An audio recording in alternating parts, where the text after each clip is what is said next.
இன்னார்க்கு இன்னார்தான் சாமி சொன்னதம்மா, கல்யாணம் வைபோகம் தன்னாலாகும் அம்மா, இனி உன்னை விட்டு நான் வாழ ஆகாதம்மா.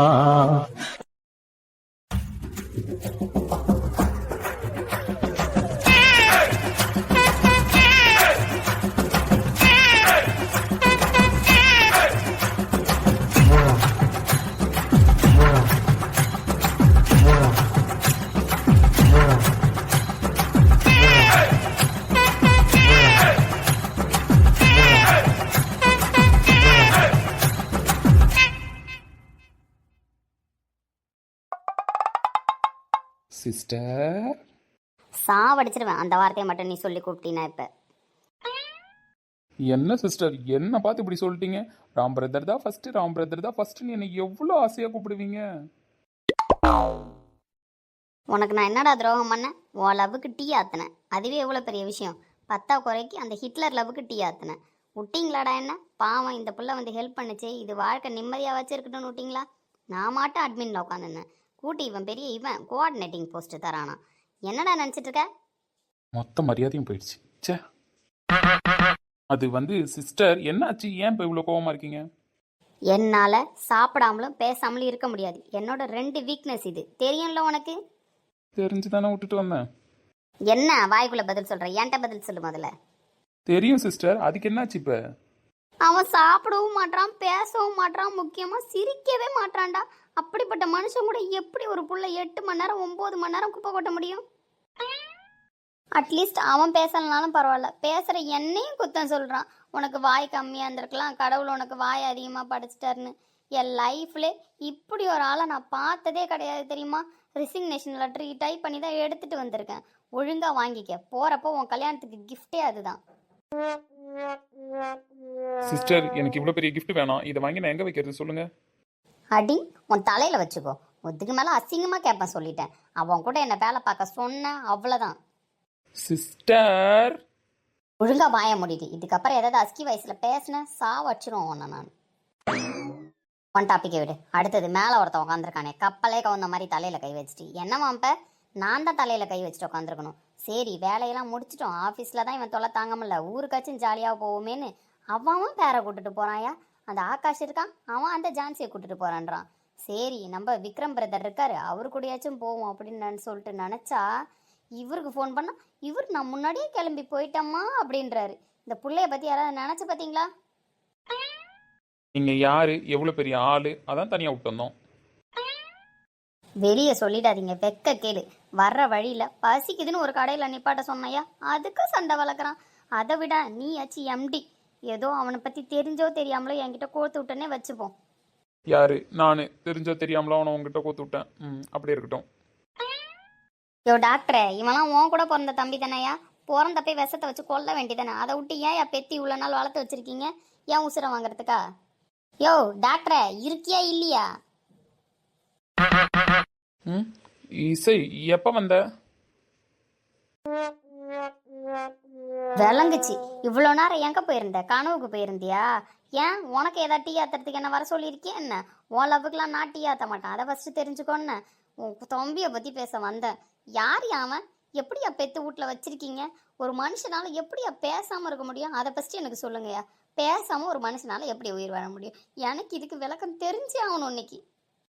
இசை அவன் அப்படிதான் இசை, அவன் அவ்வளவா யாருக்கிட்டையும் பேச மாட்டான். ஆனா என்ன ஆனா? பெரிய ஹரிச்சந்திரன் நல்லவனா மட்டும் இருந்தா போதுமா? பேசணும், என் வாயை திறந்து பேசணும், இல்லை அடுத்தவங்க பேசுறதுக்காச்சும் வழி விடணும். அதுக்கும் விட மாட்டேன், நானும் பேச மாட்டேன்னா என்ன மனுஷன் ஆகலாம்? இசை அது யோ பழையபடி எனக்கு அட்மின் ஜாப்பை கொடுக்குறதா இருந்தால் கொடு. இல்லை இவன் கூட தான் என்ன குப்பை கொட்டணும்னு சொல்லணும்னு வச்சுக்கேன். உன் கல்யாணத்துக்கு என்னோட கிஃப்ட்டு என்னோட ரிசிக்னேஷன் லெட்டர் தான். சொல்லிட்டேன், நான் போகிறேன். அவன் லவ்வுக்கு நம்ம டீ ஆத்திட்டு உட்காந்துருக்கோம். டீ ஆத்துறது மட்டும் இல்லாமல் பாவன் பார்க்குறானுங்களா அந்த பிள்ளைய? இவங்கிட்ட கூத்து விட்டு வேடிக்கை பார்க்குறானுங்க. என்ன மச்சான் இசை இப்படி சொல்லிட்டு போறா? என்ன பண்ணி வச்சான்னு தெரியலையே.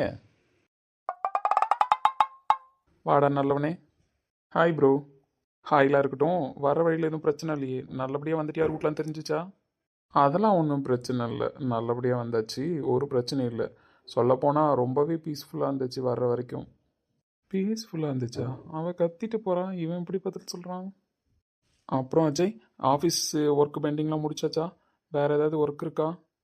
வரைக்கும் இருந்த ஒர்க் எல்லாமே கம்ப்ளீட் பண்ணியாச்சு ப்ரோ, ஒன்றும் பிரச்சனை கிடையாது. நீங்கள் ரிலாக்ஸாக இருங்க, பேலன்ஸும் நான் பார்த்துக்கிறேன், ஒன்றும் பிரச்சனை இல்லை. இல்லைப்பா, ஒரு சில ப்ராஜெக்ட்லாம் ஒரு 10 டேஸ் 15 டேஸில் முடிகிற கண்டிஷனில் இருந்துச்சு, அதனால தான் கேட்குறேன். அதெல்லாம் ஒன்றும் இல்லை ப்ரோ, நானே சும்மா இருந்தால் கூட ஈஸியாக எல்லாத்தையும் கேட்டு முடிச்சிடுறாங்க, ஒன்றும் பிரச்சனை இல்லை. கோஆர்டினேட்டாக நீங்கள் அவங்கள போட்டு வந்ததே நல்லது தான், அவங்க ஒர்க்கில் அவங்க கரெக்டாக இருக்காங்க. இவன் என்னடா சொல்கிறான்? டேய், பேசு பேசு, நீயே பேசு. அம்மா அஜய், உனக்கு ஒன்றும் டிஸ்டர்பன்ஸாக இல்லைல்ல கோஆர்டினேட்டாக இசையை போட்டுட்டு வந்தது? ஒர்க்கு பண்ணுறதுக்கு உனக்கு ஃப்ரீயாக தானே இருக்குது? அப்படிலாம் இல்லை ப்ரோ, ஓகே தான் அவங்க. இல்லை, அதனால தான் கேட்குறேன். அவள் கொஞ்சம் பேசிக்கிட்டே இருப்பா, அதனால தான். நீ எப்படி எடுத்துப்பான்னு தெரியலையே, ஆனால் வேறு வழி இல்லை, அவங்க தான் ரொம்ப நம்பிக்கையானவங்க, அதனால தான் உங்க கூட விட்டுட்டு வந்தேன். ஐயோ ப்ரோ, நீங்கள் வேறு, ரொம்ப நாள் கழித்து நானே ரொம்ப பீஸ்ஃபுல்லாக இருந்த மாதிரி ஃபீல் பண்ணேன். அந்த அளவுக்கு ஒரு ரிலாக்ஸேஷனாக இருக்கும் அவங்க கூட பேசினா, ஒன்றும் பிரச்சனை இல்லை. மேரேஜ் முடிஞ்சதுக்கப்புறம் 2 டேஸும் நீ பார்த்துப்பியா? நான் வந்துடுவேன் 2-3 டேஸில், அது வரைக்கும் உனக்கு ஓகேவா? அதெல்லாம் ஒன்றும் இல்லை ப்ரோ, நான் மேனேஜ் பண்ணிப்பேன். இல்லை ஜெய், மேரேஜ் முடிஞ்ச ஒரு 2 டேஸ் இசை வரமாட்டாங்க, அதனால தான் நீ தனியாக ஹேண்டில் பண்ணிப்பியான்னு கேட்குறேன். வரமாட்டாங்களா? ஏன் வரமாட்டாங்க? என்னடா ஏன் வரமாட்டாங்கன்னு இவ்வளோ எக்ஸைட்மெண்ட்டாக கேட்குற? நீ எப்பயுமே தனியாக தானே பாப்பா, இந்த டைம் மட்டும்தானே நான் உனக்கு கோஆர்டினேட் கொடுத்துருக்கேன். தனியாக பார்க்குறது ஒன்றும் உனக்கு கஷ்டம் இல்லையே. ம், கஷ்டம் இல்லை, இருந்தாலும் அவங்க இருந்தது ஹெல்ப்பாக இருந்துச்சு. ஆனால் அவங்க 2 டேஸ் லீவ் தான். ஓ சரி. ஆமாம், இப்போ நீ ஏன் பல்ல காமிச்சிட்டே இருக்க ரொம்ப நேரமா? நான் வரும்போது கப்பலே கவுந்த மாதிரி தலையில் கை வச்சுட்டு இருந்த. அப்படின்லாம் இல்லையே, நான் நார்மலாக தான் இருக்கேன். என் தம்பி ரொம்ப நாள் கழிச்சு ரொம்ப நல்லா பேசுகிறானே, அதான் கேட்டுட்ருக்கேன். அப்படின்லாம் இல்லை, நான் எப்பயும் போல தான் பேசுகிறேன். சரிடா, நம்பிட்டோம். ஆமாம், அந்த இசை பிள்ளைய கூட்டுட்டு போகிறேன்னு சொல்லிட்டு ஏன்டா விட்டுட்டு வந்த? அவளுக்கே தெரியாமல் கிளம்பி வந்திருக்க. அட்லீஸ்ட் அவளை விட்டுட்டு வரேன்னாச்சும் அவள்கிட்ட இன்ஃபார்ம் பண்ணிட்டு வந்திருக்கணும்ல. இப்போ நானும் கூப்பிட்டு வரலன்னா அவள் எப்படி வந்திருப்பா? தனியாக பஸ் ஸ்டாப்பில் நின்றுட்டு இருந்தா. நான் விட்டுட்டு வந்தா உனக்கு என்ன? அவள் எப்படியோ வந்துட்டு போகிறா, அதுக்கு நீ எதுக்கு வந்து என்கிட்ட இப்போ சண்டை போட்டுட்ருக்க? சண்டை போடல, பொதுவாக கேட்டேன். ஓ அப்படியா, பொதுவாக கேட்டியா? நானும் பொதுவாக தான் மறந்துட்டு வந்துட்டேன், ஞாபகம் இல்லாமல். உங்ககிட்டலாம் மனுஷன் பேச முடியாது, நான் போகிறேன். ஆமாம் ப்ரோ, ரூம்லாம் எங்கே இருக்குது? உள்ளே இருக்கா? எந்த சைட் போகணும்? நீ போ, உள்ளே விக்ரம் இருக்கான், அவன் எந்த ரூம்னு உனக்கு சொல்லுவான். ஆமாம், இசை எங்கே? எனக்கு முன்னாடியே வந்தாலே, நீங்கள் பார்க்கலையா? பார்த்தோம், மறந்துட்டோம், அதான் சும்மா கேட்டேன். மாறா, நம்ம ஜெயிச்சிட்டோம் மாறா. ப்ரோ சொல்லுங்கள் ப்ரோ. இசை உண்மையாகவே 2 டேஸ் லீவா உங்கள் மேரேஜ்க்கு அப்புறம்? ம் ஷுர், 100% ஷுர் ப்ரோ. ம் சரி. யார் லீவாக இருந்தால் உனக்கு என்னடா? நீ என்ன அந்த ஆஃபீஸில் பர்மனெண்ட்டாக ஒர்க் பண்ண போகிற? இந்த வாட்டி அந்த ஆஃபீஸ்க்கு போயிருக்க, இதுக்கப்புறம் நீ ஓனாக தானே ஸ்டார்ட் பண்ண போகிறேன்னு சொல்லிருக்க. ஸோ இதுக்கப்புறம் உனக்கு என்ன? அந்த ஆஃபீஸில் அவள் 2 நாள் லீவாக இருந்தானா, 1 வாரம் லீவாக இருந்தால் உனக்கு என்ன சொல்லு? நீ போய் உன்னோட ஒர்க்கை 2 நாள் முடிச்சு கொடுத்துட்டு அப்பா கிட்ட வந்து கன்ஸ்ட்ரக்ஷன் ஸ்டார்ட் பண்ணுறதை பற்றி பேசு. இல்லை, எனக்கு ஒர்க் இன்னும் நிறையா இருக்குது, பெண்டிங் ஒர்க்லாம் நான் முடிச்சு கொடுத்துட்டு தான் வருவேன். அப்படியா? இப்போ இவ்வளோ நேரம் ஒர்க் இல்லை முடிச்சிட்டேன்னு சொன்ன ராம்கிட்ட. உனக்கு என்ன தெரியும் ஒர்க் எப்போ வரும் எப்போ போகும்னு சொல்லிட்டு? அதெல்லாம் எனக்கு தான் தெரியும், நான் பார்த்துக்கிறேன். விட்டுடா, அவன் தான் ஏதோ ஒர்க் இருக்குது பார்க்கணுன்னு சொல்கிறான்ல, பார்க்கட்டும் பார்க்கட்டும் பார்க்கட்டும், ஒன்றும் பிரச்சனை இல்லை. ஆனால் நம்ம 2 பேரும் அவனுக்கு அண்ணனுங்க, அப்படி தானடா? அஃப்கோர்ஸ், இதில் என்ன டவுட்டு? இல்லை, நம்ம சப்ஸ்கிரைபர் எல்லாருக்கும் டவுட்டு தான், நம்ம 2 பேரும் அவனுக்கு அண்ணனா இல்லை மாமாவன். என் பொண்ணை கட்டி கொடுத்தப்ப இங்கே வந்து தங்கினது போனது, அதுக்கப்புறம் இங்கே வரவும் முடியல, உங்களெல்லாம் பார்த்து பேசவும் முடியல. எங்கள் தங்கச்சியை நினச்சேதான் ராமசாமி அப்படி ஏங்கி போயிட்டானே. அவள் இருந்திருந்தா கூட இந்த ஊரில் இருந்திருப்பான். அவள் போனதுலேருந்து அவனுக்கு இந்த வீட்டில் இருக்கவே பிடிக்கல. எல்லாரும் இப்போ ஒன்றா வந்து சேர்ந்துட்டாங்க. ராம் தம்பி கல்யாணத்தில் தான் எல்லாரும் ஒன்று சேரணும்னு இருந்திருக்கு விதி, யாரால மாற்ற முடியும்? ஒரு கல்யாணத்தில் பிரிந்த சொந்தம் இன்னொரு கல்யாணத்தில் தான் சேரும்னு சொல்லுவாங்கோ, அதுக்கு ஏற்ற மாதிரி தான் நடக்குது. 2 நாளைக்கு வச்சு இந்த வெத்தலை பக்க கல்லுக்கு லீவ் விடலாம்ல? வாய் நம்மன்னு இருக்கும், வெத்தலையை போட்டுக்கிட்டு இருந்தால் தான் வாய் சும்மா இருக்கும். ஆமாம், வீட்டிலேருந்து மல்லிகா வந்துட்டாளா? மல்லிகாவும் வந்துட்டா, பிரகாஷும் வந்துட்டா, எல்லாம் இங்கே தான் இருக்கிறாங்க. கல்யாண வேலை இருக்குது, பூ கட்டுற வேலை இருக்குது, மருதாணி அரைக்கிற வேலை இருக்குன்னு பார்த்துட்டு கிடக்குறாளுவோ அங்கே உட்காந்துக்கிட்டு. நலுங்கு வைக்கிறதுக்கு கேட்டாலுவோ காலையில் வச்சிருவோம் அப்படின்னு சொல்லியிருக்கேன். ஆமாம்மா, காலையில் கால் நட்டுட்டு அதுக்கப்புறம் பொண்ணுக்கும் மாப்பிள்ளைக்கும் ஒரு நலங்கு வச்சுட்டோன்னா அதுக்கப்புறம் ஊர் நலங்கு வச்சிடலாம். ஆமாம், காலையில் வச்சாதானே அடுத்தடுத்து மலமலான்னு வேலை ஆகும். கல்யாணத்துக்கு இன்னும் 2 நாள் தானே கிடக்கு. பிள்ளைவெல்லாம் ஊர்லேருந்து வேறு வந்திருக்குதோ, சின்ன பசங்க அது இதுன்னு வீடே நிறைஞ்சு போயிருக்கு. இந்த வீட்டை பழையபடி இப்படி பார்க்கறதுக்கு ரொம்ப கண்ணுக்கு குளிர்ச்சியாக சந்தோஷமாக இருக்குது. இருக்காதா பின்ன, எவ்வளோ வருஷத்துக்கு முன்னாடி இந்த வீடு திருவிழா கோலமாக கிடக்கும், எல்லாரும் வரவும் போகவும். அதுக்கப்புறம் பூட்டி போட்ட வீடு. இப்போ ராம் கல்யாணத்தில் தான் திருப்பி பழையபடி எல்லாரும் ஒன்று சேர்ந்துருக்காங்க. அதுவும் எங்கள் பேத்தியும் கொண்டாந்து எங்ககிட்ட சேர்த்திங்க பாருங்கள். உங்களுக்கு நாங்கள் என்றைக்குமே கடமைப்பட்டிருப்போம். மீனாட்சியம்மா, ஐயோ நீங்கள் வேறு பெரிய வார்த்தைலாம் சொல்லாதீங்க. உங்கள் பேத்தி தான் இவ்வளோ நாள் எனக்கு துணையாக இருந்தா, நான் அவளுக்கு துணையாக இல்லை. அவ்வளோ நல்ல பிள்ளை அது. பேத்தியும் நல்ல பிள்ளை தான். இப்போ அதுக்கு மேலே மாப்பிள்ளை தங்கமாக இருக்காரு. என் பேத்தியை தங்க தட்டில் வச்சு தாங்குற மாதிரி தாங்குறாரு. ஆமாம்மா, அந்த தம்பி உங்கள் பேத்தியை விரும்பி தான் கல்யாணம் பண்ணிக்கிச்சு. அவ்வளோ சீக்கிரம் என் பேத்தி முடிவு கொடுக்கல. எப்படிலாம் வந்து வீட்டில் நின்று என்கிட்ட பர்மிஷன் கேட்டதுக்கப்புறம் தான் என் பேத்திக்கிட்டே பேசும். அதுக்கு முன்னாடி என் பேத்திக்கிட்ட அனாவசியமாக ஒரு வார்த்தை கூட பேசாது. பெற்றவங்க சம்மதத்தோடு வாழணும்னு நினைக்கிறது அந்த பிள்ளை மனசு. என் பேத்தியை அதனால் எந்த விதத்துலையும் கஷ்டப்பட்டுறக்கூடாதுன்னு ஒன்றும் பார்த்து செய்வாங்க அந்த தம்பி. தெரியுதுமா, தம்பி பேசுறதுலேருந்தே தெரியுது. என் பேரன் எவ்வளவு காதலிக்கிறான் என் பேத்தியன்னு எங்களுக்கு தெரியாதா? கூடயே இருந்து பார்க்குறோம். ஆமாம்மா, என்னோட இன்னொரு சந்தோஷம் என்னன்னா, சொந்தம்லாம் விட்டு போகாமல் என் பேத்தி உங்கள் வீட்டுக்கே மருமகளாக வந்தது தான் அவ செஞ்ச பாக்கியம். ஒன்றும் கவலைப்படாதீங்க, உங்கள் பேத்தி பேர பிள்ளைங்களோட இன்னும் சூப்பராக இருப்போம் எல்லாரும். அதுக்கு தகுந்த மாதிரி அடுத்தவளுக்கும் ஒரு கல்யாணத்தை பண்ணிவிடுன்னு பார்க்குறோம். அவள் ஒன்றும் பிடி கொடுக்க மாட்டா. என் பேரனுக்கு தான் பேசிக்கிட்டு இருந்தோம். திடீர்னு கல்யாணம் வேணாம் அது வேணான்னு இருக்கிறா. என்ன பண்ணுறதுன்னு ஒன்றும் புரியல. ஒன்றும் கவலைப்படாதீங்க, என் பேரன் அந்த பிரச்சனையெல்லாம் பற்றி என்கிட்ட பேசிக்கிட்டு தான் இருந்தான். என்கிட்ட ஒன்றும் மறைக்க மாட்டான். கிட்டத்தட்ட என் பேரன் எனக்கு ஒரு ஃப்ரெண்டு மாதிரி தான் இருப்பான். பாட்டி மாதிரி அவன் பார்க்க மாட்டான். சொன்னான் பிரச்சனையை அவன் தீர்த்து வைப்பான். நீங்கள் கடவுள் மேலே பாரத்தைப்பட்டு விடுங்க. அதுக்கு தான் நாங்களும் காத்துக்கிட்டு இருக்கிறோம். என் பேரனும் வேறு எந்த பிள்ளையும் ஏறு எடுத்து பார்க்க மாட்டான். அவன் வாழ்க்கையிலே பிடிச்சிருக்குன்னு சொன்ன ஒரே பிள்ளை இந்த பிள்ளை தான். திடீர்னு கல்யாணம் வேணான்னு சொல்லுது. அதுதான் எங்கள் எல்லாருக்குமே ஒரே தயக்கமாக இருக்குது. கவலைப்படாதீங்க, எல்லாம் நல்லதே நடக்கும். ஒன்றும் யாரும் வருத்தப்படுற மாதிரி நடக்காது. எல்லாம் நல்லபடியாக நடக்கணும். எல்லாத்துக்கும் அந்த திருச்செந்தூர் முருகனை தான் வேண்டிக்கிட்டு இருக்கோம். என்ன மச்சான், இந்த பக்கம் ஒரு பந்தலை போட்டு விட்டுருவோமா? கரெக்டாக இருக்கும், நிழலாக இருக்கும், எல்லாரும் வெளியில் உட்காரக்குள்ள வசதியாக இருக்கும். போட்டுடலாம் மச்சான், ஒன்றும் பிரச்சனை இல்லை. இந்த பக்கம் தான் இடம் தாராளமாக கிடக்க. சம்மந்தி உள்ளவெல்லாம் உட்காரதுக்கு நிழல், மற்றவங்க யாராவது பெரியவங்க உட்காந்து பேசுறதுக்கு கொள்றதுக்கு இந்த பக்கம் இருக்கும். மேலே ஒரு கூரையை மட்டும் அமைச்சிட்டோம்னா கரெக்டாக போயிடும். அந்த தோட்டத்து பக்கம் இருந்த ரூமை க்ளீன் பண்ணுறதுக்கு ஆள் வர சொல்லியிருந்தமே, வந்தாங்களா மாப்பிள்ள? பார்த்தீங்களா? பார்த்த மச்சான், அந்த பக்கம் 2 ஆள் வந்து க்ளீன் பண்ணிக்கிட்டு தான் இருக்காங்க. ஊர்லேருந்து ஆளுவெல்லாம் வராங்கன்னு சொன்னீங்களா? ஆம்பளை ஆளுவெல்லாம் வந்து அங்கே தங்கிக்கலாம், ஒன்றும் பிரச்சனை கிடையாது. ஆமாம், நம்ம தெருவுலேருந்து ஒரு 5-6 பேர் வர வேண்டியது இருக்குது. வந்தாங்கன்னா அவங்கெல்லாம் அங்கே தான் தங்கிக்கணும். அவங்கெல்லாம் நலுங்குக்கு வர்ற மாதிரி இல்லை. நலுங்கு முடிஞ்சு ராத்திரிக்கு தான் வரதா இருக்காங்க. அப்படி தான் சொன்னாங்க. வந்தாங்கன்னா அவங்க தங்கறதுக்கு ரெடி பண்ணி வச்சோன்னா சரியாக இருக்கும். எத்தனை பேர் இருந்தாலும் வர சொல்லுங்க மாப்பிள்ள. வீடு பத்தாது கொள்ளாதுன்னு நீங்கள் எதுவும் வர சொல்லாத இருந்துடாதீங்க. நம்ம வீடு எந்த பக்கம் பார்த்தாலும் ரூமு வாசல் முத்தம்னு இருந்துக்கிட்டே தான் இருக்குது. அவ்வளோ பெரிய வீடு, அந்த காலத்தில் பார்த்து கட்டினது. நம்ம வீட்டை பற்றி எனக்கு தெரியாதா? அதெல்லாம் வசதியாக இருக்குன்ட்டு தான் வர சொன்னேன். எல்லாரும் வேலை அலுவலில், அதனால் வேலை முடிஞ்சு 2 நாள் கல்யாணத்துக்கு லீவு போகிறதே பெரிய விஷயமா இருக்குது. அதான் அவங்க பொண்டாட்டியெல்லாம் வந்திருக்காங்க, பசங்க வந்திருக்குதோ, சந்தோஷமாக இருக்குதுங்க. அவங்கெல்லாம் கல்யாணத்துக்கு வரேன்னு சொல்லியிருக்காங்க. சரி சரி மச்சான், ஒன்றும் பிரச்சனை கிடையாது. யாராக இருந்தாலும் வர சொல்லுங்க தயங்காம. சரி மச்சான், அதெல்லாம் பிரச்சனை இல்லை. ரொம்ப நாளைக்கு அப்புறம் ராம் கல்யாணத்தில் தான் எல்லாரும் பார்த்து பேசணும்னு இருந்திருக்கு. ரொம்ப சந்தோஷமாக இருக்குது. இப்போ தான் மனசுக்கு நிறைவா. ஆமாம், வீட்டில் ஒரு நல்லது கெட்டதுன்னு வந்தால் தானே எல்லாரும் ஒன்றா கூடுறது. நல்லா சந்தோஷமாக இருக்குது. நம்ம தலைமுறையோட முடிஞ்சிருமான்னு தெரியல. அடுத்த தலைமுறைலாம் இந்த மாதிரி முறையாக பண்ணுவாங்களா கல்யாணத்தை? இருந்து பேசின்னு ஒன்றும் புரியல. ஆமாம், பிள்ளைகளுக்கு இந்த முறையெல்லாம் கற்றுக் கொடுத்துட்டு போகணும். அதுவும் ஜென்ரேஷன்லேயும் இதெல்லாம் நடைமுறையில் வச்சுருக்கணும். அப்போல்லாம் ஆளும் பெருமா இருப்பாங்களான்னு தெரியல. ஆனால் நம்ம பிள்ளைகளுக்கு நம்ம பழக்கத்தை கற்றுக் கொடுத்துட்டு தான் போகணும். ஆமாம், அதுவும் சரிதான். சீதா, இந்த காஸ்டியூம் நம்ம 2 பேர் தான் உனக்கு ஞாபகம் இருக்கா? நீ எனக்கு ப்ரப்போஸ் பண்ணும்போது நான் போட்டிருந்த காஸ்டியூம் ராம், இது ஞாபகத்தமாக இருக்குமேன்னு நான் எடுத்து போட்டேன். ஆனால் நீ எப்படி கரெக்டாக போட்டு வந்த? நம்ம 2 பேரும் made for each other Sita. அதில் உனக்கு ஏதாவது டவுட் இருக்கா என்ன? மண்ணோடு சேராமல் நடக்கின்றேன் உன்னாலே, மருதாணி பூசாமல் சிவக்கின்றேன் உன்னாலே, சுட்டு விழி கண்டாலே சொக்குதடி தன்னாலே, சிக்கப்பட்டு எள் போலே நொக்கப்பட்டேன் உன்னாலே, கட்டுத்தறி காளையே நானும் ஏன் ப்ரோ, நம்ம ரிட்டர்ன் போயிடலாமா? நீங்கள் ராம பார்க்கணுன்னு சொன்னதுனால தான் கூப்பிட்டு வந்தேன். ஆனால் அவன் வேற நிலமையில இருக்கானே, இந்த நிலமையில அவனை போய் டிஸ்டர்ப் பண்ணலாமா நம்ம? யாரா நீ இப்படி இருக்க பச்சை புள்ளையாட்டம்? அவன் இல்லாத அழும்புலாம் பண்ணிட்டு இருக்கான்டா இந்த புள்ளைய. அந்த அவனுக்கு ஃபிக்ஸ் பண்ணதுலேருந்து இவனுக்கு இன்னும் 2 நாள் டைம் இருக்குது. அது வரைக்கும் நம்ம டிஸ்டர்ப் தான் பண்ணணும். கல்யாணத்துக்கு அப்புறம் தான் இவனை நம்ம ஃப்ரீயாகவே விடணும். இல்லைன்னு வச்சுக்கோயேன், கல்யாணத்துக்கு பதில் இவன் வளைகாப்ப பண்ணிடுவான். இருந்தாலும் ப்ரோ பாவம்ல. சும்மா நீரு, நான் டிஸ்டர்ப் பண்ணிக்கிறேன்னா?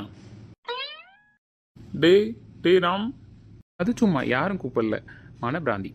டேய், பிராந்தி எல்லாம் விஸ்கி இல்லை, திரும்பி பாடுறா.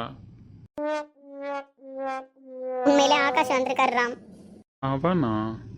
அவனே தான், திரும்பி பாரு. என்ன ராம், ஒரே ரொமான்ஸா? டிஸ்டர்ப் பண்ணிட்ட மாட்டிருக்கே. டிஸ்டர்ப் பண்ணிட்டு கேட்குற கேள்வியாடா இது? இவனுங்க தான் இப்படி இருக்கானுங்க. ஊரில் இருக்கிற நீ மாடா இவனுங்க கூட சேர்ந்துக்கிட்டு இப்படி பண்ணுற? விட்றா ராம், அதை 2 நாளில் கல்யாணம் ஆக போகுது. அதுக்கப்புறம் ஒன்றை யாரும் டிஸ்டர்ப் பண்ண போகிறா? இப்படி சொல்கிறான் அவன்கிட்ட. இவன் பண்ணுற அழும்புக்கு ஒரு அளவு இல்லாமல் போயிட்டுருக்கு.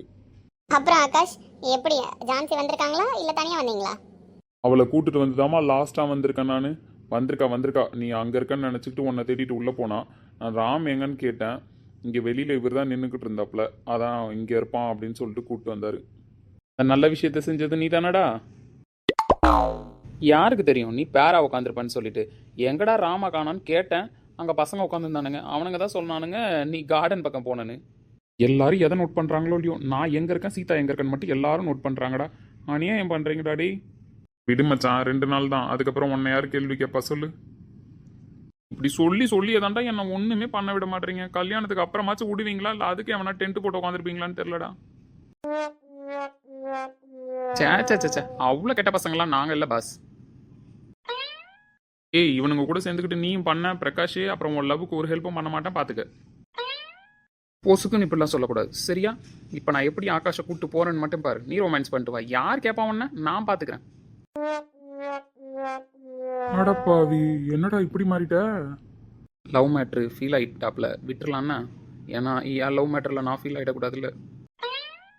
அவன் ஃப்ரெண்ட் இல்லை, நீ அப்படிதான் இருப்ப. உன்னை சொல்லி ஒரு பிரயோஜனமும் இல்லை. டேய் ராம், வந்து சேரு சீக்கிரமா. அங்கெல்லாம் வெயிட் பண்ணுறானுங்க பசங்க. பர்மிஷனையும் ஒன்றா சேர்த்து கேட்டு வாங்கிட்டு வந்துரு. என்ன பர்மிஷன்? அதை அவனே சொல்லி திட்டு வாங்குவான். அவன்கிட்ட கேளுன்னு. நீ சொல்லு தங்கம். அப்புறம் அம்மா, அஜய் ஏதோ பர்மிஷன் சொல்லிட்டு போறாரு. என்ன பர்மிஷன்? என்ன ஃப்ராட் வேலை பார்க்க போறீங்க எல்லாரும்?